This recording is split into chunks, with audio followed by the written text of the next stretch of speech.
Praise the Lord. ലൂക്കോസ് 19:10 ഇങ്ങനെ കാണുന്നു: കാണാതെ പോയതിനെ തിരഞ്ഞു രക്ഷിപ്പാനല്ലോ മനുഷ്യപുത്രൻ വന്നത്. കാണാതെ പോയ യഹൂദനെ രക്ഷിപ്പാൻ വന്നു എന്നത് സ്പഷ്ടമാണ്.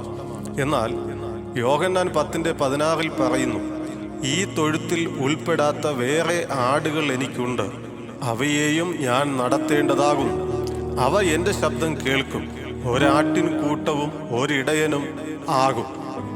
വേറെ ആടുകൾ അഥവാ പാളയത്തിന് പുറത്ത് അറയ്ക്കപ്പെട്ടവരും വിറക്കപ്പെട്ടവരുമായി പാപകുഷ്ഠത്താൽ നിറഞ്ഞവരായിരുന്നു നാം എന്നാണ് അതിൻ്റെ അർത്ഥം മനസ്സിലാക്കുവാൻ കഴിയുന്നത്. യോഹന്നാൻ 10:11 പറയുന്നു: ഞാൻ നല്ല ഇടയനാകുന്നു. നല്ല ഇടയൻ ആടുകൾക്ക് വേണ്ടി തൻ്റെ ജീവനെ കൊടുക്കുന്നു. എന്തിന് ജീവനെ കൊടുക്കണം? യെശയ്യാവിൻ്റെ പുസ്തകം 53:6-7 വാക്യത്തിൽ നാം ഇങ്ങനെ കാണുന്നു: നാം എല്ലാവരും ആടുകളെപ്പോലെ തെറ്റിപ്പോയിരുന്നു. നാം ഓരോരുത്തരും താൻ്റെ വഴിക്ക് തിരിഞ്ഞിരുന്നു. എന്നാൽ യഹോവ നമ്മുടെ എല്ലാവരുടെയും അകൃത്യം അവൻ്റെ മേൽ ചുമത്തി. തന്നെത്താൻ താഴ്ത്തി വായെ തുറക്കാതിരുന്നിട്ടും അവൻ പീഡിപ്പിക്കപ്പെട്ടു.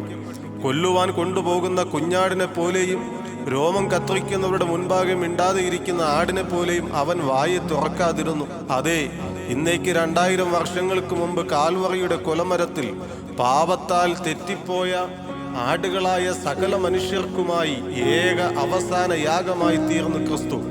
ആകയാൽ ആ ക്രൂശുമരണത്തിലൂടെ സകലരിലും രക്ഷ കൈവന്നു. എന്നാൽ തന്നിൽ വിശ്വസിക്കുന്നവർക്ക് അവന്റെ ശബ്ദം കേൾക്കുന്ന ആടുകളായി അവനോടൊപ്പം വസിക്കുവാൻ കഴിയും. അങ്ങനെ കർത്താവ് നല്ല ഇടയനും നാം ആടുകളുമാകുമ്പോൾ യെശയ്യാവിന്റെ പുസ്തകം 40:11 പറയുന്നത് പോലെ ഒരു ഇടയനെപ്പോലെ അവൻ തൻ്റെ ആട്ടിൻകൂട്ടത്തെ മേയ്ക്കുകയും കുഞ്ഞാടുകളെ ഭുജത്തിലെടുത്ത് മാർവിടത്തിൽ ചേർത്ത് വഹിക്കുകയും തള്ളകളെ പതുക്കെ നടത്തുകയും ചെയ്യും. ഈ കർത്താവിൻ്റെ പരിലാളനത്തിന് കീഴിൽ ഉള്ള ഏതൊരു ഭക്തനും പറയുവാൻ കഴിയും: യഹോവ എൻ്റെ ഇടയനാകുന്നു. ഈ കർത്താവിൻ്റെ ശബ്ദം കേട്ട് അവനെ നമുക്ക് എന്നാളും അനുഗമിക്കാം. ആമേൻ.